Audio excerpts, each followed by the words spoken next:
E um problema que eu vejo é que o BIM ele está restrito hoje no escritório e não está sendo levado para o canteiro, né? Então, nós estamos projetando em BIM, nós estamos fazendo o planejamento em BIM 4D, nós estamos fazendo a parte de 5D, orçamentação do BIM, daí parou. Depois que chega no RP, parou o uso do BIM. Então, hoje há uma dificuldade de levar esse BIM para o canteiro. A Orça Fácil está com um esforço para levar esse BIM para o canteiro também.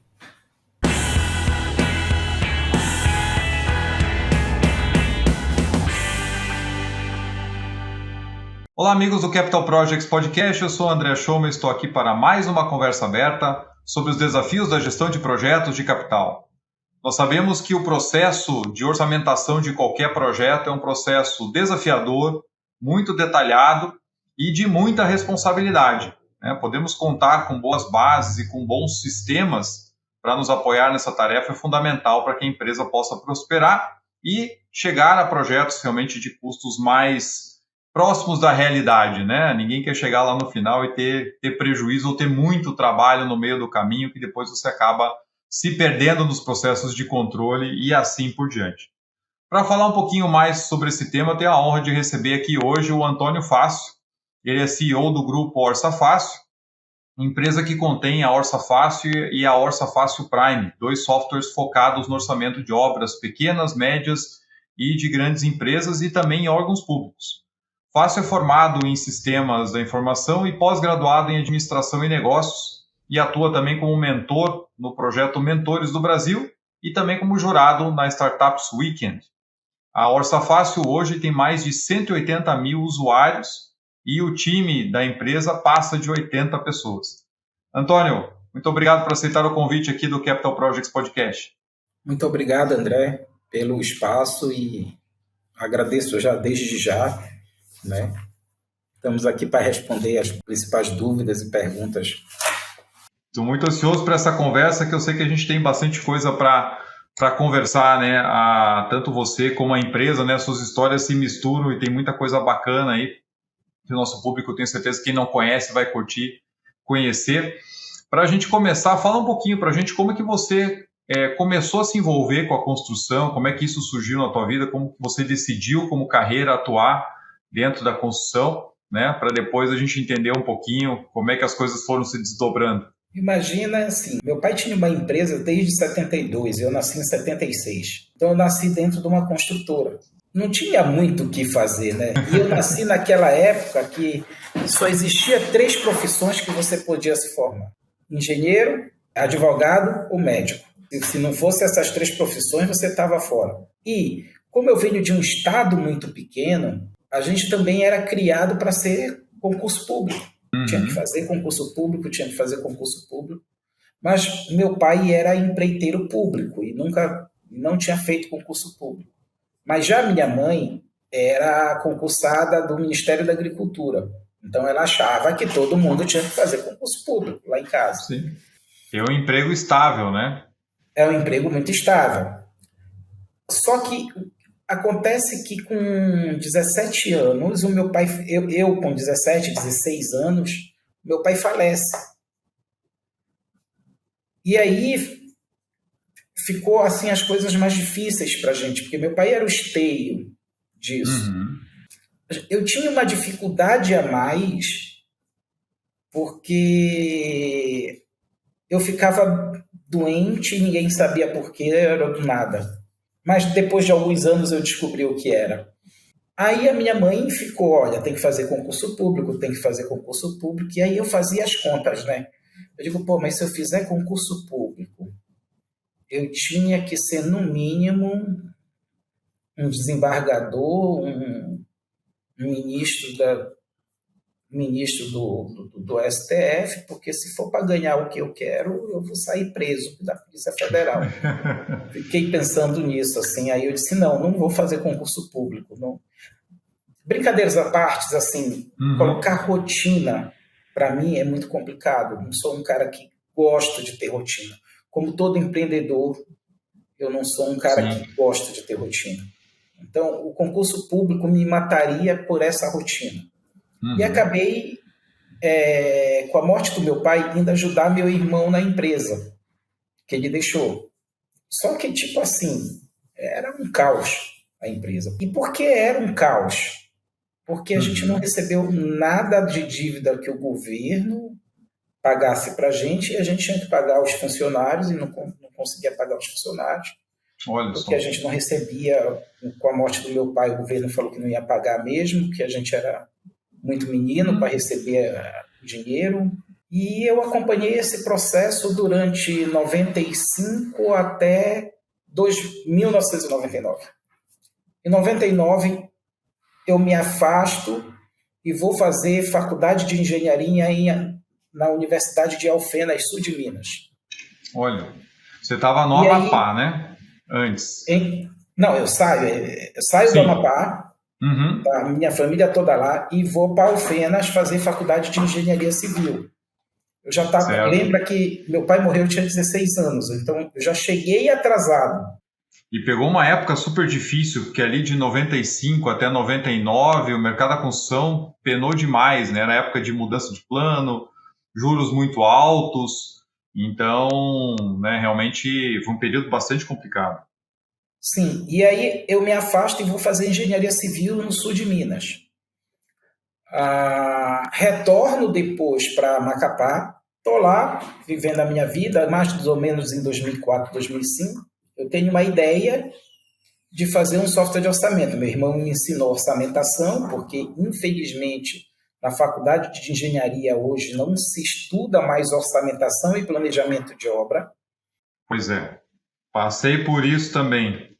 É triste, porque como é que o engenheiro vai tocar uma obra se ele não sabe planejar e não sabe orçar? Eu tive contato primeira vez com orçamentos quando eu fiz curso técnico em edificações pelo Cefet Paraná, antes de entrar na faculdade de engenharia, na Federal. Na universidade, zero orçamento e planejamento. Mas lá no Cefet a gente teve um módulo inteiro de orçamentos, era um semestre que eu conhecia a TCPO, né? A gente ia na biblioteca, emprestava a TCPO na biblioteca, então ia com aquela bíblia para a sala de aula e a gente fez toda a parte de orçamento. Não lembro agora se era uma residência, se era um prédio pequeno, desde a preparação do terreno até os acabamentos finais. E no começo era um negócio assim que você olhava e assim, poxa, é muito trabalho, é monstruoso, não sei como é que eu vou chegar do outro lado. Imagine, eu tinha 16 anos por aí.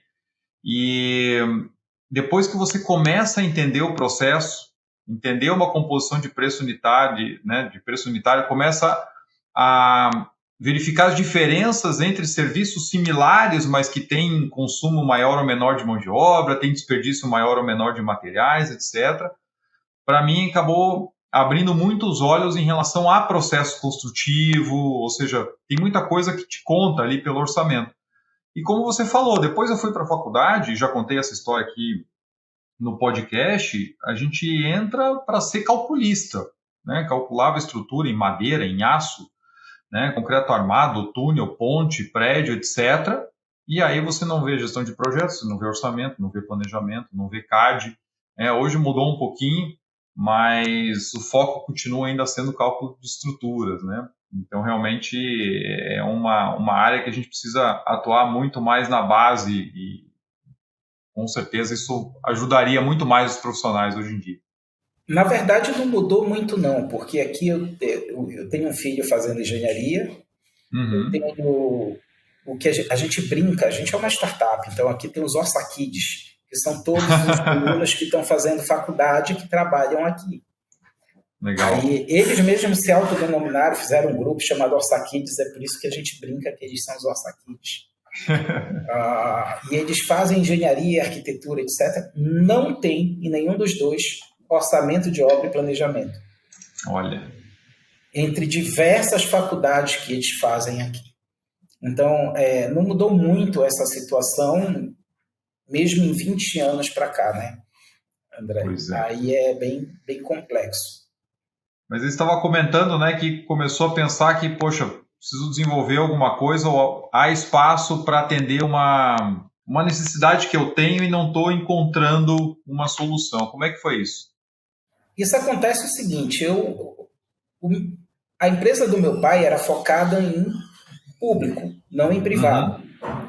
Então, eu pegava um software que fosse da época, qualquer, aí a gente, cara, RM Orca, que depois foi adquirido pela TOTUS, Volare, Cipom, os softwares que na época existiam, Tico, entre outros, a gente usava.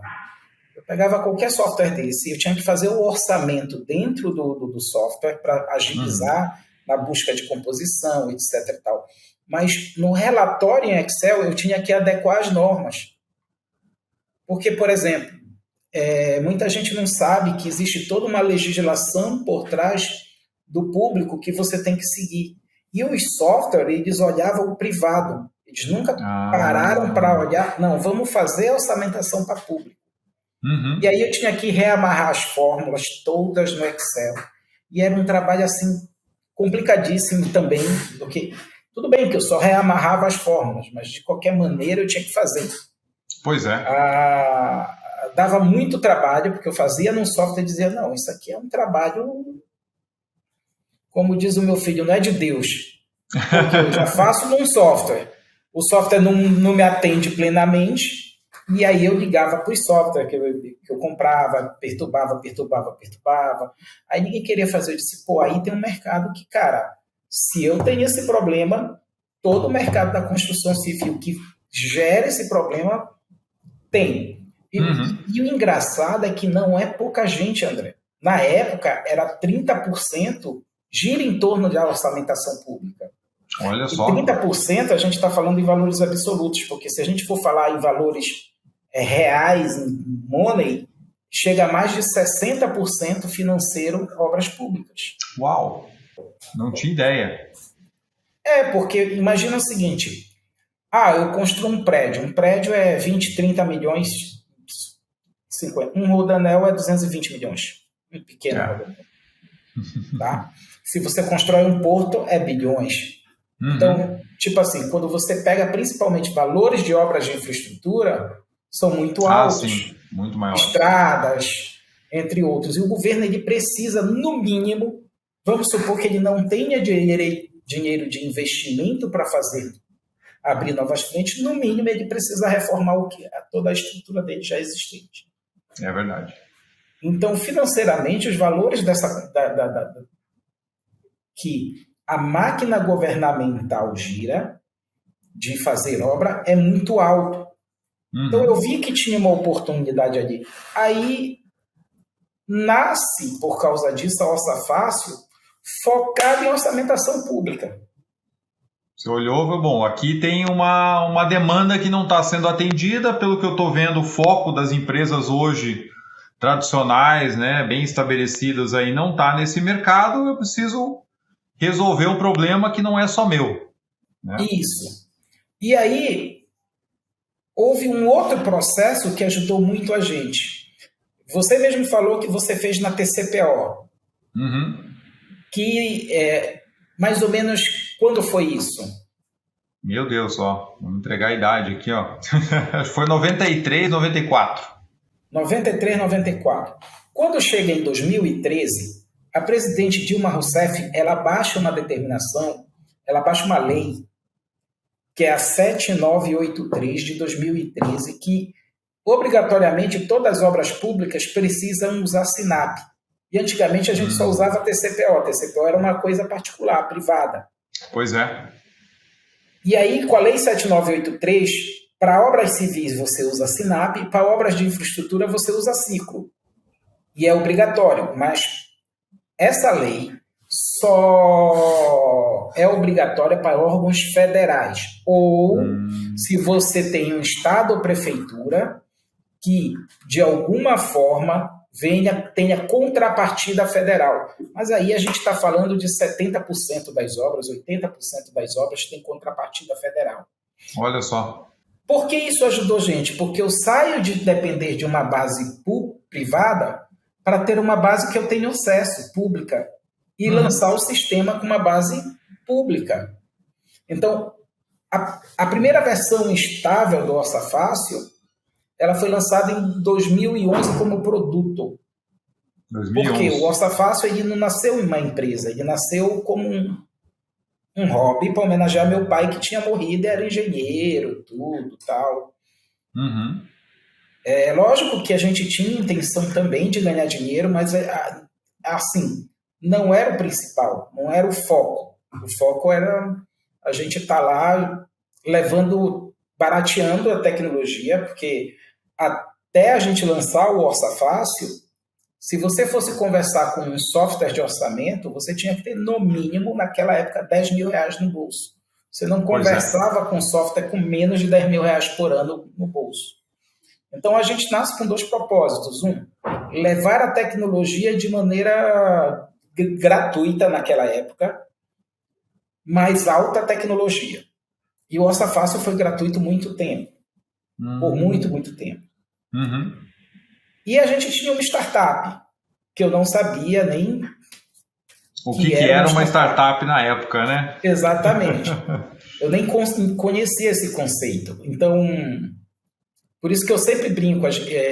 Na época eu era programador, então eu fiz em cima do conceito do livro Caindo na Real, que é um livro de movimento ágil. Uhum. Mas ele fala muito da programação ágil, mas ele fala muito sobre empresas ágeis, como a gente tem que agir.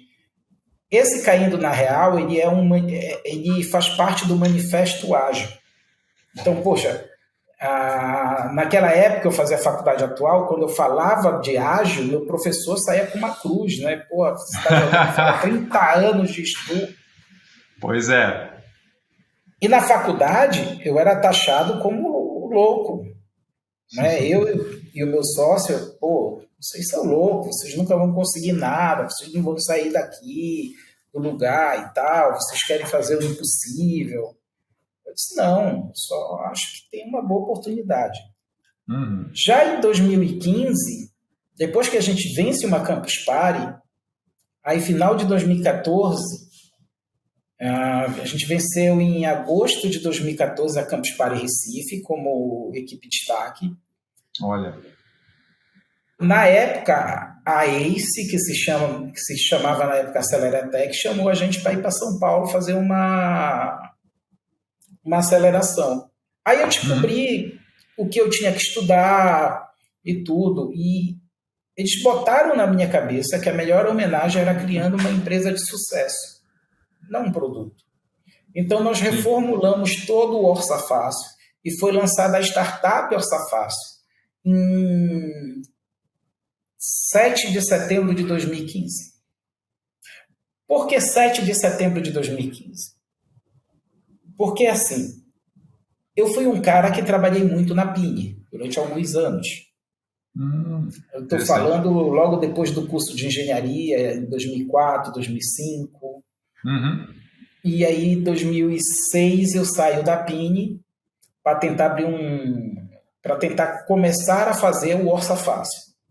O meu livro de gestão de contratos com empreiteiros saiu pela PIN em 2005. Foi basicamente quando mais ou menos eu saí da PIN para tentar fazer um software que fosse focado em obras públicas na época. Uhum. E nisso começamos a mudar todo o sistema e nós lançamos o código que está hoje aí. É o mesmo, assim, não é o mesmo código, o núcleo é o mesmo. Lógico que ele teve muita alteração, muita coisa a gente acrescentou, mas é o código de 2015, de quando a gente lançou a startup Orça Fácil. Bacana. E na época você lançou no Amapá. Na época eu lancei no Amapá. E aí, nessa época, também aconteceu uma coisa engraçada, eu acho que eu não tive tempo de falar no Empreenda Cash, eu descobri que eu tinha anemia falciforme, né? Uhum. Que é uma doença que me debilita muitas vezes. Então, eu passo muito tempo internado. E aí eu tinha que conviver muito com a doença. Porque assim, e era engraçado porque assim, quando eu tinha a crise da doença, que eu precisava ficar hospitalizado, e geralmente quando a gente fica hospitalizado, fica tomando morfina, eu saía da operação. Uhum. Quando eu saía da operação, eu ficava pensando na estratégia. E eu tinha as melhores ideias quando eu estava fora da empresa, quando eu estava no Olha hospital. só, você não estava envolvido apagando incêndio no dia a dia, você conseguia refletir. Exato. E aí era muito engraçado. Eu tinha umas ideias mais malucas assim. Eu olhava para o médico e eu dizia: pelo amor de Deus, doutor, me libera por 1 hora, eu preciso ir na empresa. E o Olha doutor só. me liberava, assim, bem perto de tomar o remédio. Eu ia para a empresa correndo com a mão no gel, tudo, só que bem protegido para não infeccionar. Chegava na empresa, desenhava todo o processo que eu queria novo e voltava para o hospital. Olha só. Aí, outra coisa que a gente depois começou a fazer é levar a empresa para dentro do hospital. Então, eu comprei todos os equipamentos, porque as máquinas elas atrapalham muito o sinal 4G, 5G. Então, eu botava uma antena para fora da janela do hospital, a gente captava o 4G, 5G, e eu era o único quarto que tinha uma Wi-Fi própria, que me conectava diretamente na empresa e nos servidores, nos serviços da empresa, para eu poder trabalhar normalmente, como se eu estivesse dentro da empresa. Olha, como transformou uma diversidade, né, numa saída ali para trazer insights novos e para não ficar totalmente desconectado. Esses equipamentos eles são utilizados até hoje, só que a mudança para São Paulo ela também teve esse aspecto da minha saúde. Uhum. Né? A mudança principal foi por causa disso. Faz muito tempo que eu não entro em crise de anemia, porque aqui eu consigo controlar mais, eu consigo ter um acesso à saúde melhor. Quando que você mudou para São Paulo? Eu, a primeira vez, em 2018. Tá. Aí eu passava 9 meses aqui, 3 meses em Macapá com a minha família. Uhum. Cara, era uma experiência terrível. Porque assim, imagina, você tem 5 filhos. Eu tenho até um caso que aconteceu. Eu fui num cliente, o cliente olhou para mim e disse assim: Fácil, o que você está achando de São Paulo nessa época? Porra, aquela sinceridade brutal de quem não é Faria Lima, né? Não é Faria Limer. Olhei para ele e disse: Porra, tô achando uma merda. Aí deu um susto assim. Eu disse: Não, mas eu vou explicar por quê. Eu sou muito ligado à família, sou muito ligado à minha família mesmo. Uhum. E, cara, quem trabalha longe sabe o que é quando você entra num apartamento funcional, que bate a porta, que você olha que não tem ninguém, é a pior sensação do mundo. Do mundo. E você reza para o outro dia você chegar para você trabalhar. Então, mesmo São Paulo sendo uma cidade maravilhosa, que tem tudo, tudo funciona 24 horas, etc., eu não saía para curtir porque a minha família não estava. Então, eu ia apartamento, trabalho, apartamento, trabalho, apartamento, trabalho, apartamento. Isso, para mim, foi muito difícil. Foi 3 anos assim. 3 anos? Olha 3 só. anos assim. E a mudança ocorreu porque foi no meio da pandemia, o pessoal começa a pandemia em março, aí um dia antes de fechar o aeroporto, meu sócio me liga e diz assim: é melhor você voltar, que vão fechar tudo. Aí eu voltei para Macapá. Só que eu senti uma dor no peito muito forte. Aí eu fui para o hospital, o cara falou: não, tu tá com Covid. Eu disse: não tô não. Não, tu tá com Covid. Eu digo: não tô não. Tá, não tá. Eu disse: cara, eu não tô com febre, não tô com dor de garganta, eu tô com dor no peito só. Se tu me botar com o pessoal que tá com Covid, eu vou morrer. Eu tenho anemia falciforme, eu não posso. Aí foi para acertar tudo. Resumo, ele me deixou isolado, mas não com o pessoal de Covid, mas com dor no peito. Aí estabilizou, mandou eu de volta para casa. Eu disse, amor, quer saber de uma coisa? Vou me mudar para São Paulo. Isso no meio da pandemia, mas no meio que estava altíssima a pandemia, estava todo mundo trancado. Ninguém queria pegar avião, ninguém queria fazer nada. Ela disse, amor, eu disse, Aí a gente viajou para São Paulo. Quando a gente chegou em São Paulo, eu passei mal, bati ao hospital de novo. Aí dessa vez não teve jeito. O cara, a dor no peito, Covid. Passei uma noite na ala da Covid. Lá com o pessoal. Mas assim, o engraçado é que eu nunca peguei. Nunca peguei. Olha. Até hoje. Já teve gente em casa que pegou Covid. Eu nunca peguei. Eu devo ter alguma coisa que me beneficia nesse aspecto de não pegar Covid. Mas assim, passei uma noite lá, quando eles fizeram o teste que viram que deu negativo, tira, saíram correndo me tirando. E aí descobriram que eu tenho uma ponte também no coração, porque a anemia falciforme ela é uma doença degenerativa. Então, ela, conforme vai passando o tempo, ela vai desgastando, ela vai infartando nos lugares que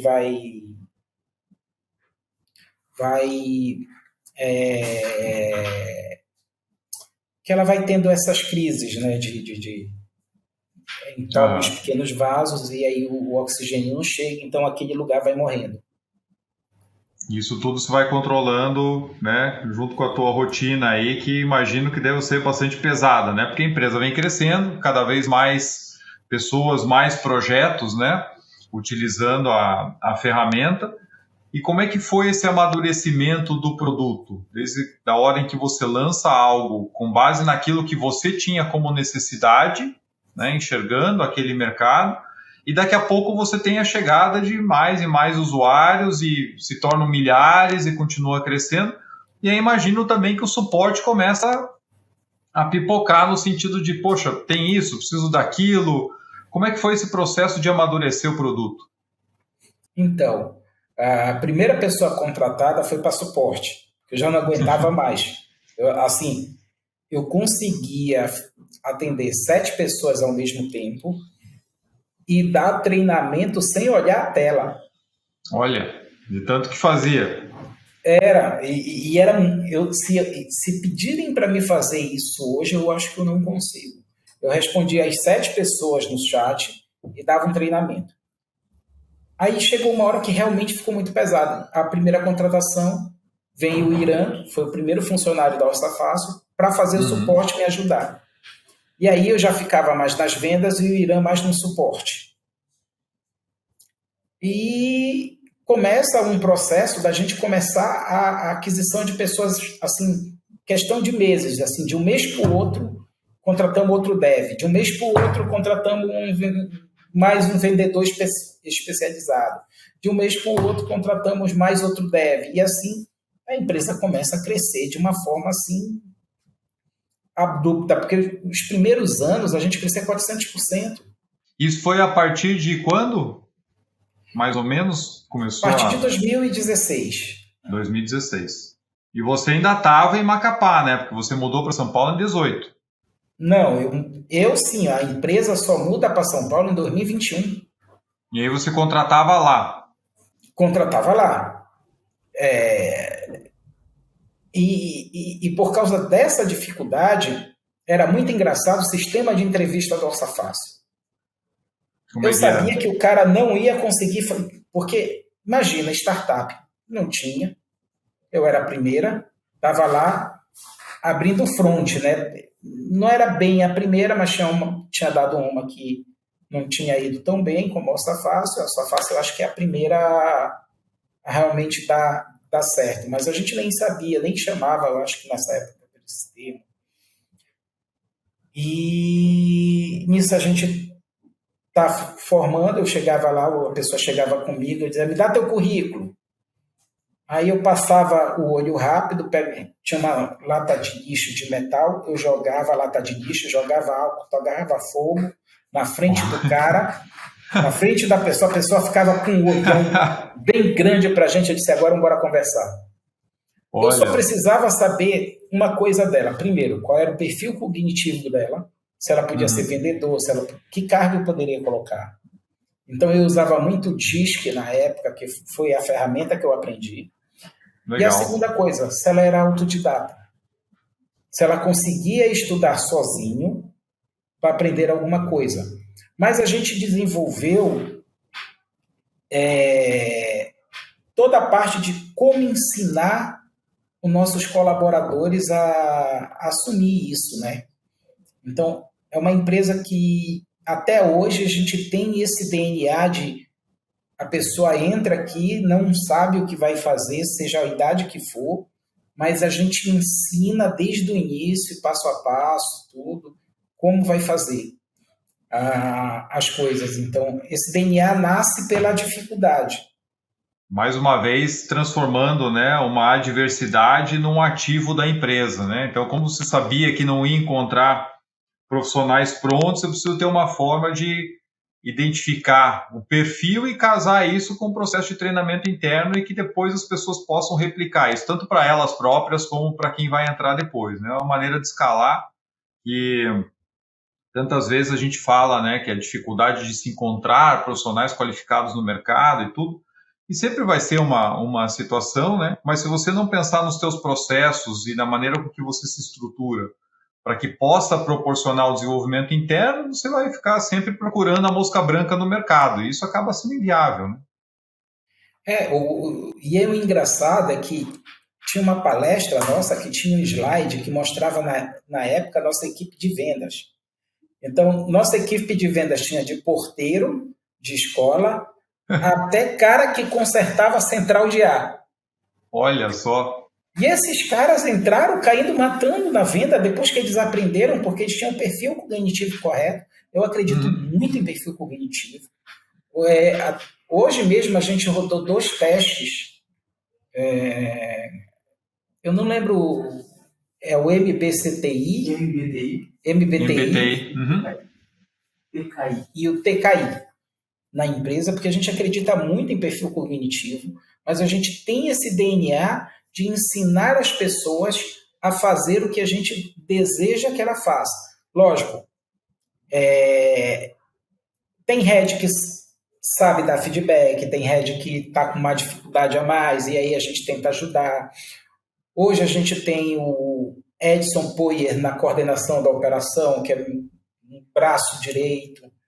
O Fábio, que é o cara que começou, é meu sócio, desenvolvedor, ele cuida da parte dos devs, então, mas o Poyer, ele cuida de tudo como um todo hoje, e ele alivia bastante as coisas, até para estar dando entrevista aqui contigo, por exemplo. Né? Hoje ele é um cara que assim, uma das molas motrizes da empresa, mas assim, todos os heads, todos nossos, realmente eu tenho que agradecer a toda a equipe.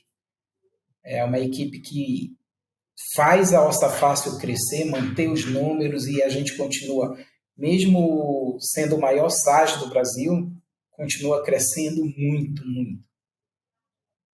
Muito legal. E você, né, começou, de fato, atrás da necessidade, até falando do conceito de startup, né, que ficou mais popular depois. A gente vê tantas causas de fracasso onde a gente fala que é uma solução procurando um problema, né? Eu quero trabalhar com tecnologia, eu quero trabalhar com uma startup, mas não sei direito como. E o caso de vocês foi pelo caminho mais natural, né? E mais, talvez, estruturado. Ou seja, eu tenho um problema, não é possível que só seja comigo, tem um mercado muito grande aí, não vejo ninguém atacando, então vamos buscar uma solução, se ela for boa, o negócio vai perpetuar. E aí essa fase de crescimento que continua, né, como você falou, muito com esse DNA de desenvolvimento, que apesar de ser uma característica de empresas que estão inovando, que estão buscando coisas além daquilo que tem no mercado, não é uma coisa nada fácil de se atingir, é um desafio constante. E aí, em paralelo a isso, o nosso mercado passa por uma transformação muito grande. A gente hoje fala muito de o uso do BIM, as ferramentas cada vez mais especializadas na parte de design, na parte de projeto. Então, tem ferramentas específicas para a parte hidráulica, ferramentas específicas para a parte elétrica, para estrutura de aço, estrutura de concreto e assim por diante. E a hora que a gente fala de fazer o orçamento, ele é o catalisador disso tudo, né? Tanto o planejamento físico como a orçamentação, você precisa ter ali inputs e elementos que vêm de todas as disciplinas para que faça sentido aquela construção, né, daquela estimativa de custo. Eu, inclusive, recentemente gravei, né, publiquei aqui um episódio com a Rosângela Castanheira, que você conhece, inclusive ela citou no sistema de vocês, dessa dificuldade de que você tem as ferramentas e aquela ideia de que, poxa, agora naturalmente já nasce tudo integrado e eu consigo rapidamente gerar um orçamento com inputs precisos dos quantitativos que vêm dessas ferramentas. Só que quando a gente vai para a realidade, isso não é tão fácil e essas dificuldades começam lá na base, como ela também explicou muito bem, né? Desde você definir os critérios de medição, de composição, para daí imputar no sistema, para depois você tirar essas quantidades do sistema e proporcionar o orçamento. Enfim, a gente vê a parte dos gêmeos digitais também aparecendo muito. E aí a minha pergunta para você é como é que vocês têm encarado o desenvolvimento do produto junto com esse crescimento na área tecnológica da construção, que finalmente chegou, né? Talvez um pouco mais atrasado que em outros mercados, mas que vem em várias frentes e vem avançando muito rapidamente. Como é que está a visão desse roadmap de produto? O que vocês, né, têm, como que vocês têm atuado nessas integrações, se é que tem, e quais são as dificuldades que você enxerga no mercado? Eu trato o BIM como se fossem as grandes navegações da época de 1500, 1480 e tal. Eu vou explicar por que eu trato assim. O BIM é o novo mundo. Uhum. Mas existe um velho mundo que toda empresa tem, que é o ERP. Certo. Toda grande empresa tem seu ERP, todo órgão público tem seu ERP. E ele é o velho mundo. A única forma que você tem de fazer essa ligação entre o novo mundo e o velho mundo é justamente a orçamentação. Porque o ERP, ele não entende modelo, mas ele entende financeiro. Uhum. Ele entende gasto, ele entende previsionamento. Então, eu costumo dizer que o 4D e o 5D, ele é o nosso Pedro Álvares Cabral, que vai fazer essa ligação entre o velho mundo e o novo mundo. Então, a gente tem apostado muito no desenvolvimento do BIM. Hoje, a gente começa com orçamentação, mas a gente tem fiscalização e agora nós temos os plugins que você adiciona ao Revit, que é um dos softwares de BIM, ele não é o único, mas é o mais usado, ele detém aí 85% do mercado. E você consegue fazer projetos elétricos e hidráulicos de uma forma muito facilitada, utilizando o Revit. E a gente pretende investir muito nessa parte de projetos complementares. A gente vê que tem muito pouco player no mercado para o Brasil de projetos complementares. E a gente acha que os players que tem não são tão bons assim, como acham que estão. Entregam um valor, mas deixam a desejar no sentido de algumas coisas, como era a orçamentação atrás, quando ninguém olhava para a parte pública. O BIM foi o responsável pela gente entrar no mercado privado. Então, por isso é justamente que a gente está investindo muito nessa cadeia do BIM. Não só na parte de projeto, como na parte do 4D e 5D. Para poder fazer essa ligação com o ERP. Por quê? Nenhuma empresa vai largar seu ERP. Não vai. Eu acho muito complicado. Mas a gente tem que fazer a integração. Eu acredito muito no conceito de startup, que é o conceito de plataforma. Nós precisamos ser uma plataforma. E a plataforma ela tem que ter ela tem que poder se conectar a qualquer coisa. Então, a gente conecta no Power BI, a gente conecta no RP, a gente já conectou no TOTOS, no SAP, no Cienge. A gente tem que fazer o máximo possível de conexão no Mega, o máximo de conexão possível para que atenda os clientes e que a gente conecte, com brincadeiras à parte, esse novo mundo que é o BIM ao velho mundo que é o nosso RPzão, que eu brinco que é o pesadão, vovozão, que está lá na empresa, mas que o CFO não vai abrir mão do RP dele. Esse é um ponto muito importante, assim, a gente vê que, de fato, isso acaba segurando alguns desenvolvimentos em algumas empresas, porque, como você falou, o ERP é o que manda. A empresa não vai mudar o seu sistema corporativo para atender, às vezes, a área de projetos. E até mesmo em construtoras. Eu trabalhei um tempo em uma empresa que a gente fazia desenvolvimento de projetos, tinha operações também, e aí a limitação também era o ERP, e a gente ficava sempre naquela, poxa, a gente precisa de algum sistema para nos ajudar, tanto na parte de planejamento como na parte de orçamento. Mas a interligação com o sistema antigo era difícil. E aí a gente também tinha algumas limitações que eram tratadas como obrigação. Então, por exemplo, como o sistema, o ERP, ele comportava que você colocasse, quando fosse lançar um faturamento de um empreiteiro, de um contratado, que você lançasse os materiais um por um, né? Você entrava lá, cadastrava o material, então vou comprar saco de cimento, vou comprar metro cúbico de brita 1, etc. Você cadastrava no sistema e depois ia jogando aquelas faturas lá para dentro para gerar ordem de compra. Por quê? Porque a expectativa da empresa é que a gente conseguisse criar um banco de dados de insumos para depois poder tirar esses valores. Só que no nosso caso, a gente contratava basicamente as obras por pacotes. Então a gente não abria a composição de custo unitário.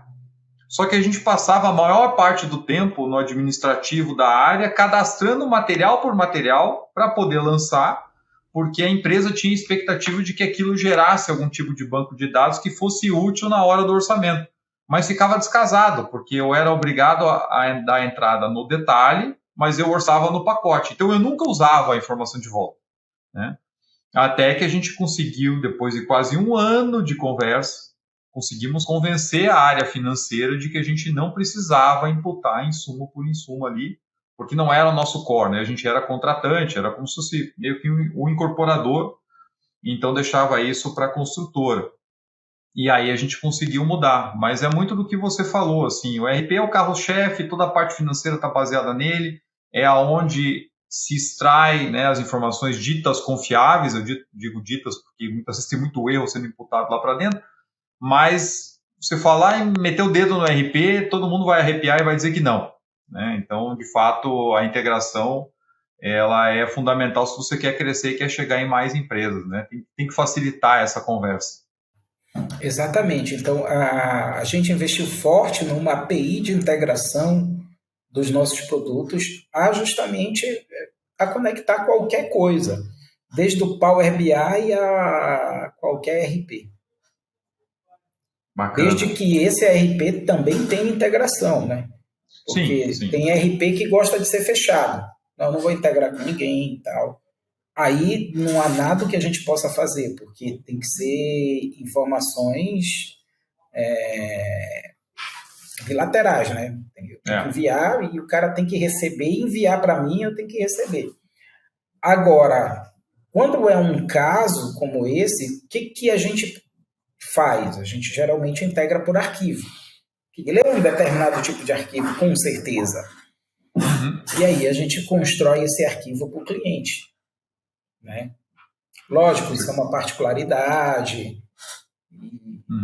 Claro, customiza essa interface, né? A gente customiza essa interface para que tenha essa comunicação de ida e volta com a nossa linha de produto. Hoje ela é bem abrangente, né?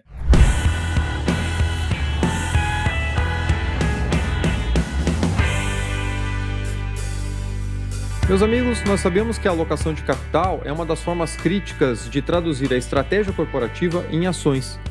Mas alocar e realocar capital dentro de um portfólio de investimentos sempre é um grande desafio ainda para a maioria das empresas.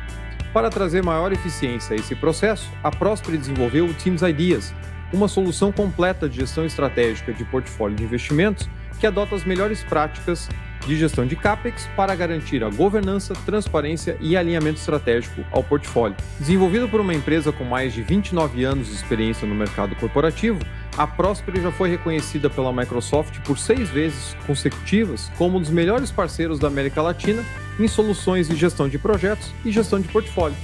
O Teams Ideas é a solução adotada por grandes empresas no Brasil e no mundo, e você pode conhecer mais sobre essa solução clicando no link aqui na descrição desse episódio.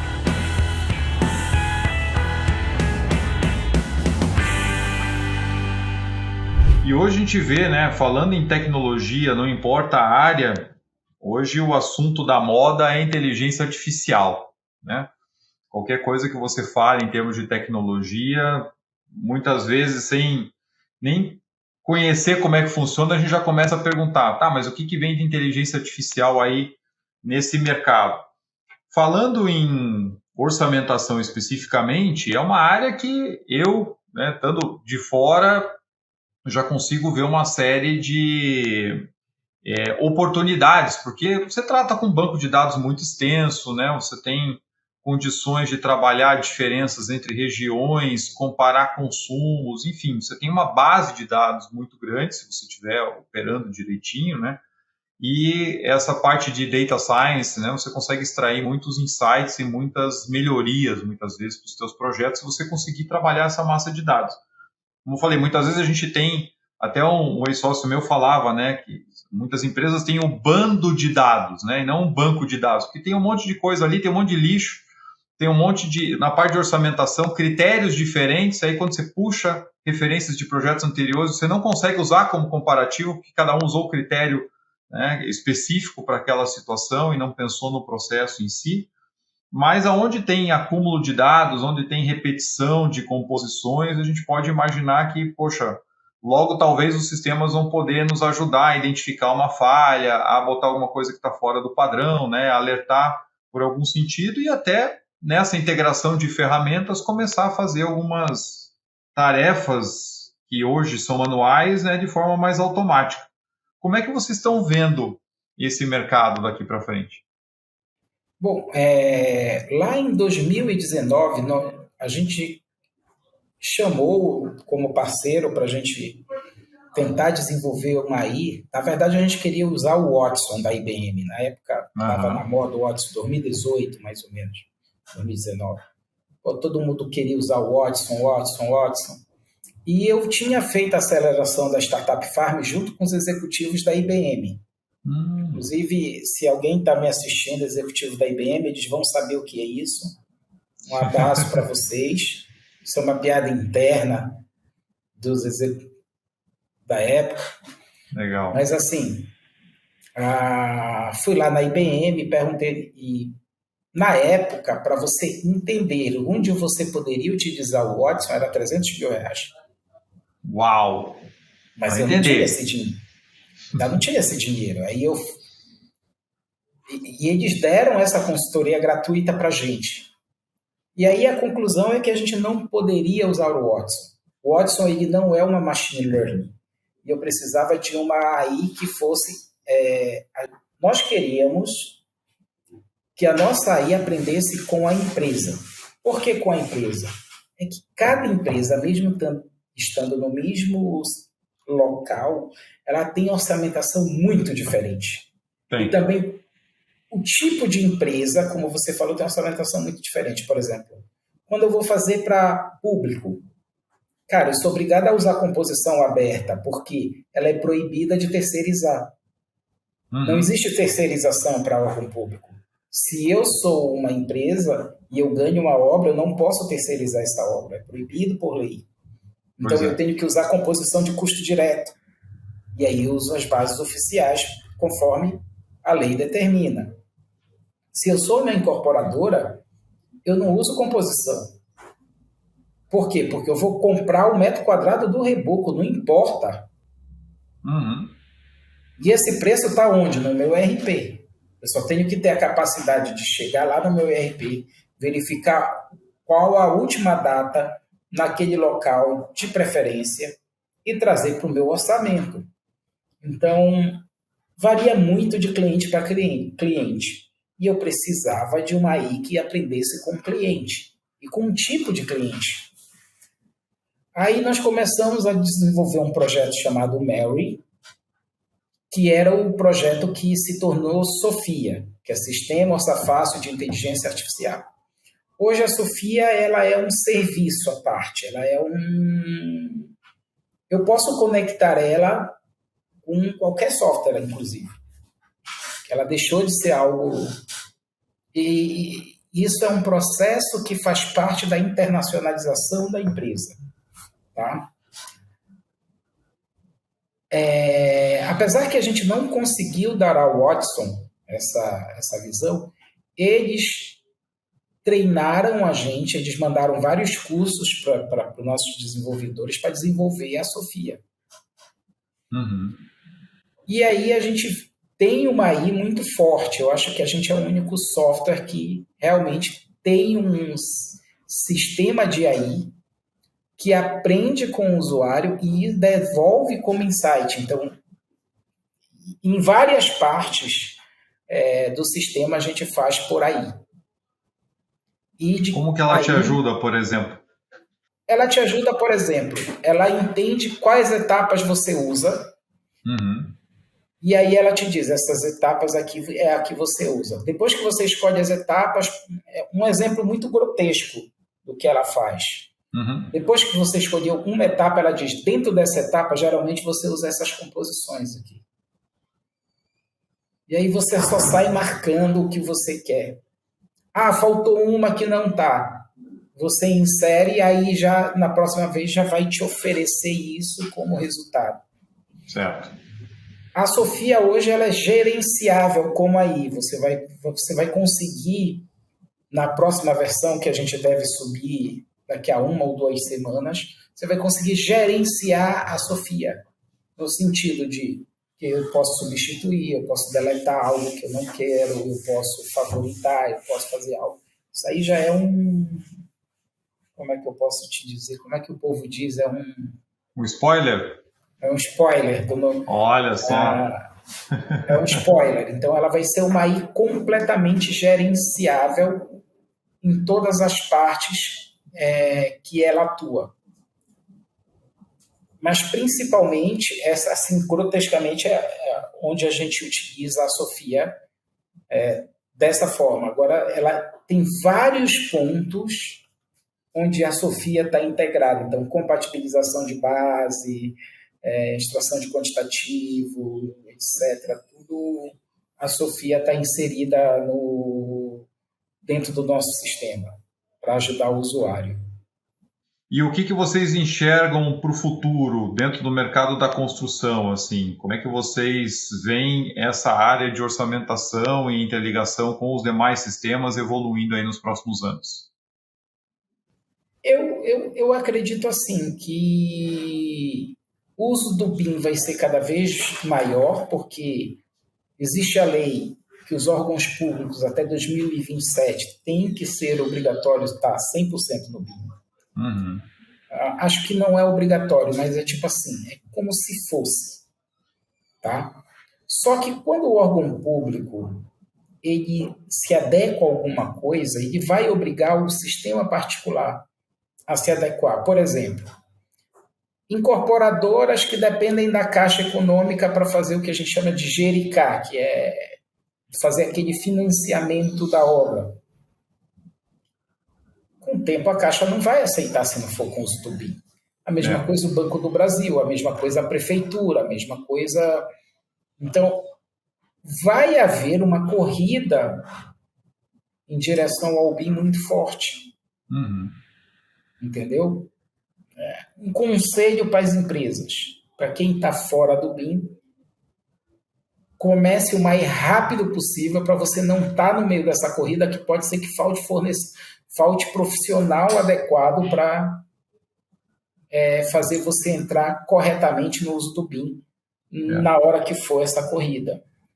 Com certeza vai faltar, porque hoje já falta, né? Hoje já falta. Hoje já falta. E tenha cuidado também, porque tem muito picareta no mercado.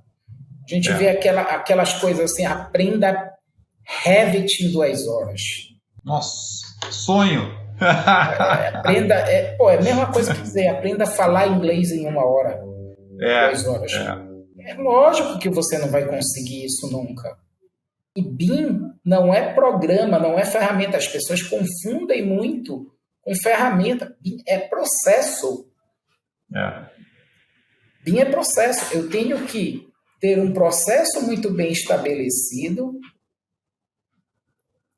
para dizer que eu uso BIM. Não é, eu comprei o Revit e agora eu estou no BIM. Não, você está fazendo 3D. E nem o 3D do BIM, você está fazendo literalmente o 3D da edificação. Se não tiver informação, não é uma maquete eletrônica só. É uma maquete eletrônica.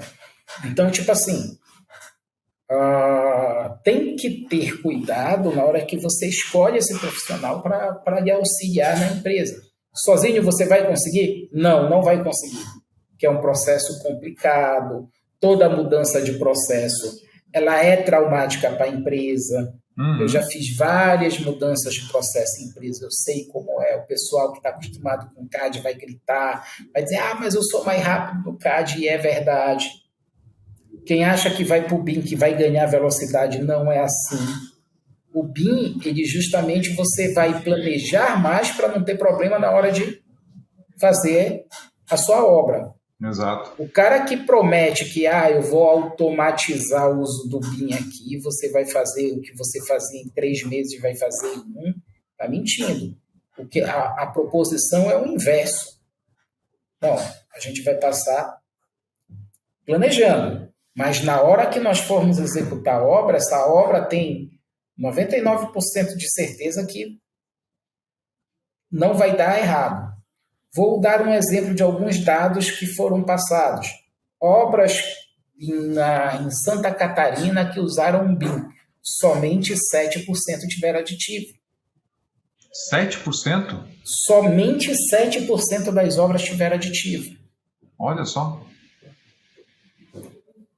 Então, quer dizer, você vai planejar melhor, você vai perder mais tempo no planejamento da obra, botando informação, verificando se você tem algum problema de interferência, etc. E aí sim, na hora que você vai para a obra, você vai com uma expertise muito maior, conhecendo muito mais a obra. E um problema que eu vejo é que o BIM está restrito hoje no escritório e não está sendo levado para o canteiro.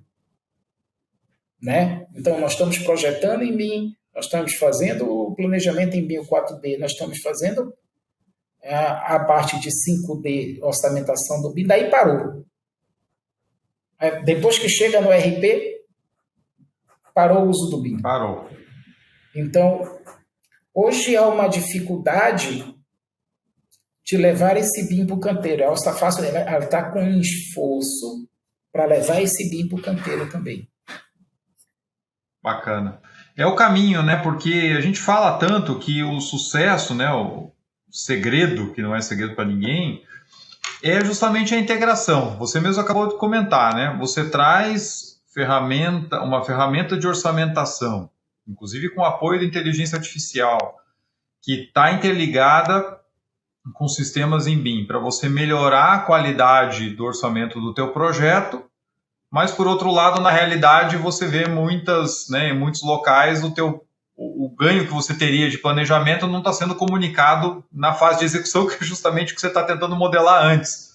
Então, a gente continua tendo processos, muitas vezes, descolados, achando que só uma troca de ferramenta, ou, poxa, não, treinei todo mundo agora em Revit, assinei o Orça Fácil, então agora meus projetos vão sair dentro do custo, meus projetos vão estar belíssimos. E, na verdade, eu até brinco, né, que quando a gente começa a falar de problema de construção, a gente vai andando para trás até chegar no momento que os continentes estavam juntos. Porque tudo começa no processo, né? Como é que a equipe está estruturada, quais são os processos que você vai utilizar, para que ali você suporte, conhecimento e ferramentas de maneira integrada para que o teu planejamento e a tua execução seja uma coisa só. E aí você realmente potencializa esses ganhos, né? E não aumenta o descolamento de realidade, né? Trabalhar, como você falou, faço tudo dentro do meu sistema aqui dentro do escritório, chegou com o meu custo e meu planejamento no ERP, dali para frente a obra continua sendo feita da mesma forma. E eu cheguei a passar por situação até da gente estar, né, numa outra empresa nesse esforço de tentar trazer o BIM para dentro, e aí no convencimento dos fornecedores que faziam projeto e execução, e chegava em pontos onde tinham determinados fornecedores que falavam assim, olha, por conta do prazo eu vou te entregar o projeto em CAD, a gente constrói e depois eu vou BIMar o projeto. Ou seja, eu pago alguém que conheça a ferramenta para fazer o 3D para você compatibilizado, para te entregar como as-built, né? Mas assim, cara, eu não quero a maquete eletrônica, né? Eu quero olhar isso antes para compatibilizar a minha metálica com pré-moldado, com o feito em loco, com instalações, etc., porque senão eu vou sofrer na execução. Eu não quero ter o projeto depois. Eu quero ver a construção virtual para saber se, por exemplo, eu estou fazendo o baldrame antes da fundação, eu quero verificar se tem algum problema na hora que eu botei a ordem da execução. Então, quer dizer, isso é tudo muito importante. E aí a gente fala tanto em conseguir melhores estimativas de custo e muita coisa vai nascer da tua incompatibilidade de escopo e de erros de projeto. Depois acaba estourando lá no orçamentista, né? Poxa, você errou de novo, né? O cara, poxa, qual que é a base de engenharia que eu tinha para poder fazer minha estimativa? Não, o orçamentista, coitado, ele sofre bastante. Eu sei porque eu fui orçamentista por muito tempo. Pois é. A gente chega o orçamento, eu tenho pouco tempo para fazer, eu geralmente faço final de semana, levava os orçamentos no final de semana para casa para poder concluir meus trabalhos. Então, por tudo isso, o Orça Fácil nasceu. Então, coisa que demorava 2 semanas para me fazer, eu passei a fazer 4 horas. Então, por tudo isso, era isso que eu queria trazer.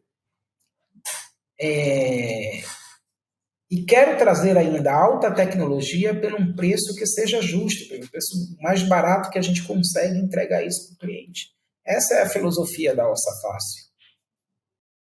Bacana, porque você democratiza o acesso, né, e o uso cada vez maior da tecnologia para te ajudar em projetos mais eficientes.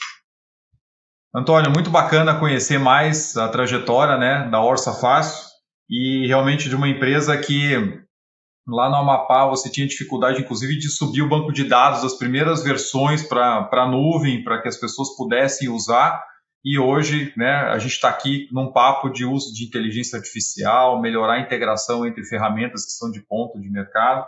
É muito bacana conhecer um pouquinho dessa trajetória. E eu sempre peço para o convidado, ao final, deixar dicas para os nossos ouvintes, aqueles profissionais que estão nos ouvindo, que estão se inspirando um pouquinho nessa história, que queiram melhorar, né, as suas carreiras, enfim, querem criar oportunidades. O que você deixa, né, como uma pitada final aqui para a nossa turma, falando um pouquinho aí com base na tua experiência?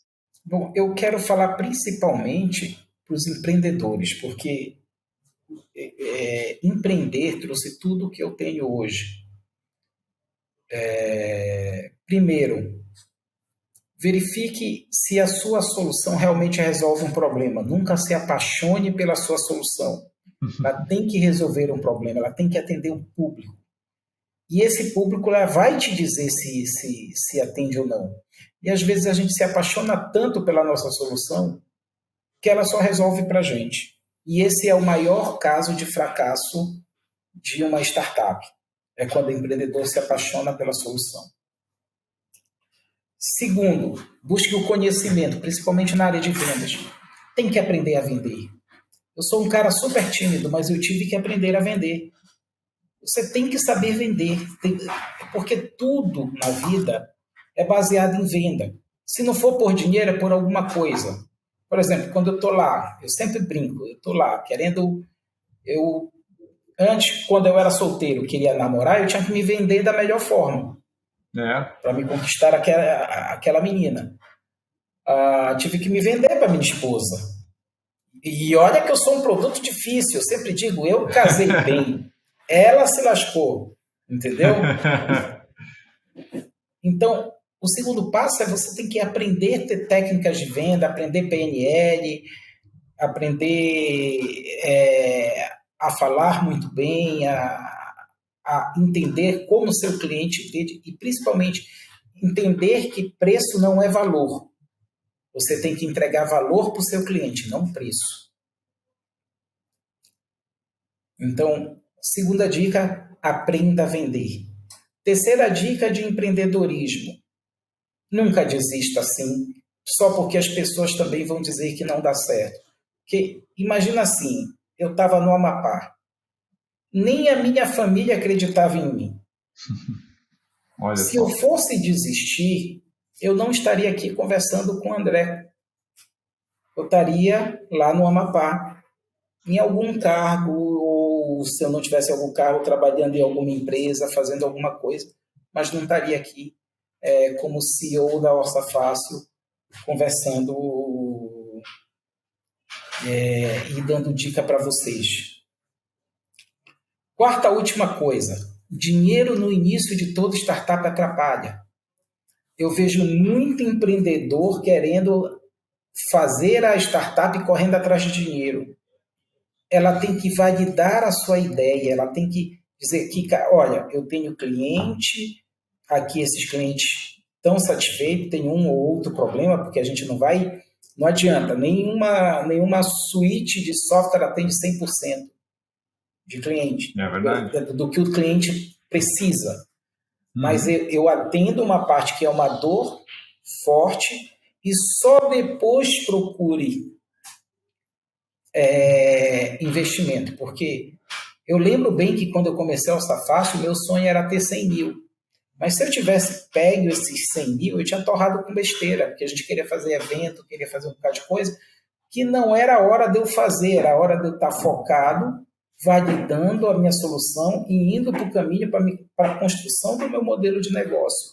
Quando eu entendi o que eu precisava no meu modelo de negócio, eu consegui ter o crescimento de vendas muito alto. Foi aumentando o meu crescimento de vendas.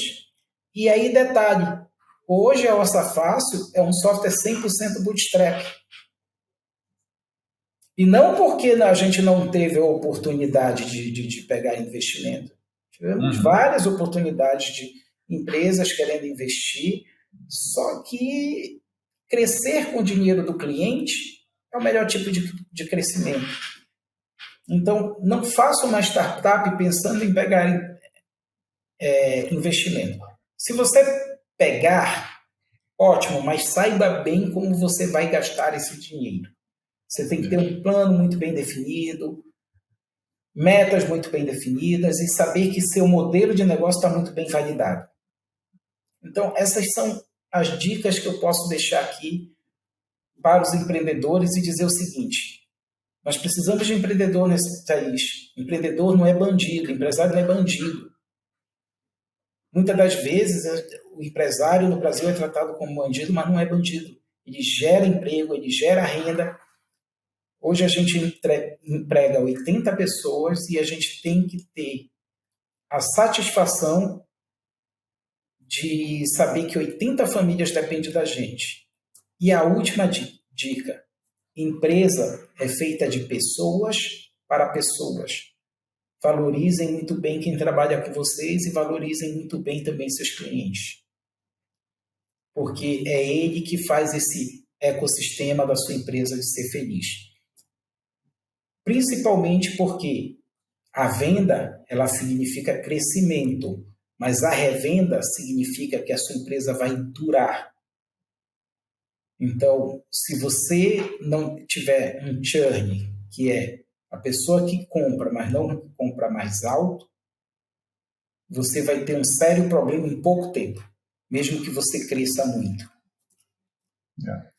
É esse o recado que eu gostaria de deixar aos futuros empreendedores aqui que o André alcança.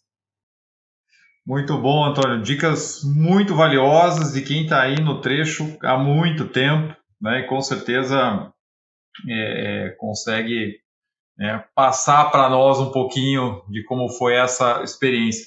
Mais uma vez, um grande prazer contar contigo aqui no Capital Projects Podcast. Muito obrigado. Eu que agradeço, André. Muito obrigado. Maravilha. Pessoal, olha só, né? Que aprendizados importantes aqui com o Antônio.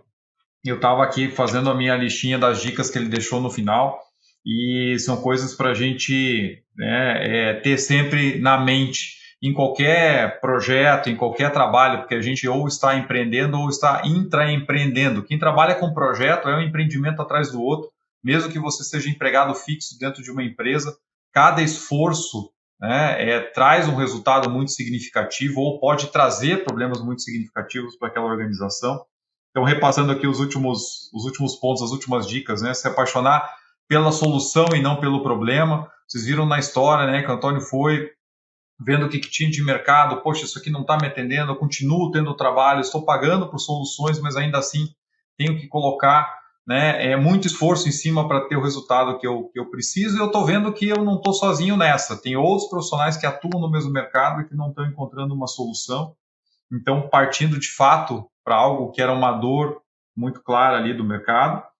O aprender a vender, como ele colocou, toda vez que a gente faz uma conversa com o nosso time, toda vez que a gente faz uma conversa com o cliente, a gente está apresentando a nossa imagem profissional e a imagem da empresa em que a gente trabalha. Então, tudo é uma venda, no bom sentido, né? Você não está ali tentando persuadir uma pessoa a comprar algo que não tem valor. O Antônio falou, né? Você tem que perceber o valor e atender a dor de quem está te procurando. Então, isso é fundamental para todo profissional. Por mais que tecnicamente a gente seja excelente, a gente já falou várias vezes aqui no canal também da importância dessas soft skills, de você conseguir demonstrar esse conhecimento, de você conseguir aplicar para a realidade daquele cliente. A outra dica é não desistir só porque ninguém acredita na tua ideia, porque, de fato, para sair do status, do problema tão comum que muitas vezes a gente enxerga em várias situações e, não, isso aqui sempre foi assim, né? E, poxa, peraí, não tem uma maneira melhor de fazer isso? Muitas vezes, quem é inovador vai ser chamado de maluco, né? Como ele comentou aqui, e depois lá na frente as pessoas vão olhar e falar assim, nossa, né? Ou vão falar às vezes que deu sorte, né, Antônio? É uma baita sorte. Isso aí tem muito. Tem gente que olha assim, não, Fácil, tu só teve uma boa ideia, tu teve sorte. Isso é verdade, é uma boa ideia que tinha 14 players no mercado. Pois é, bem estabelecidos e tradicionais alguns deles, né? Dinheiro no início atrapalha porque pode tirar o teu foco da dica 1. Gente, foque no problema. Enquanto você não tiver clientes buscando, aplicando, te dando feedback e voltando, que ele citou, né, também na questão da venda recorrente, significa que o teu produto agregou valor finalmente. E aquele cliente vai te ajudar a desenvolver dali para frente, vai ficar com você. E no final, um outro tema que já apareceu aqui em outras conversas, né? A gente negocia firma contratos entre CNPJs, mas é tudo no nível do CPF. Então, essa relação, tanto interna com a sua equipe, a sua empresa, o clima de trabalho, como também a maneira com que você se relaciona com o mercado e com os seus clientes. Então, dicas, como eu falei, muito valiosas de quem está aí na trincheira há tanto tempo, percorrendo um mercado difícil. A gente sabe como é o mercado da construção, e empreender, como o Antônio falou, saindo do Amapá, com uma solução que ninguém dava muita bola, com uma infra muito complexa, né, que a gente comentou rapidinho aqui, não consegui nem fazer o upload do banco de dados, as primeiras versões a partir da casa dele, e hoje virou toda uma suite de soluções aí da Orça Fácil. Então, tenho certeza que você também curtiu essa conversa. Não esqueça, se você ainda não é membro do nosso canal, tem sempre a chance de se associar. Vou deixar o link para inscrição aqui na descrição desse episódio. Você pode se tornar membro aqui do nosso canal por apenas R$5 por mês. Agradecer também ao Teams Ideas by Prosperi e à GSUP Nexus, parceiros aqui do nosso canal, que estão sempre com a gente. E eu espero vocês aqui na semana que vem para mais um episódio do Capital Projects Podcast. Um grande abraço e até a próxima.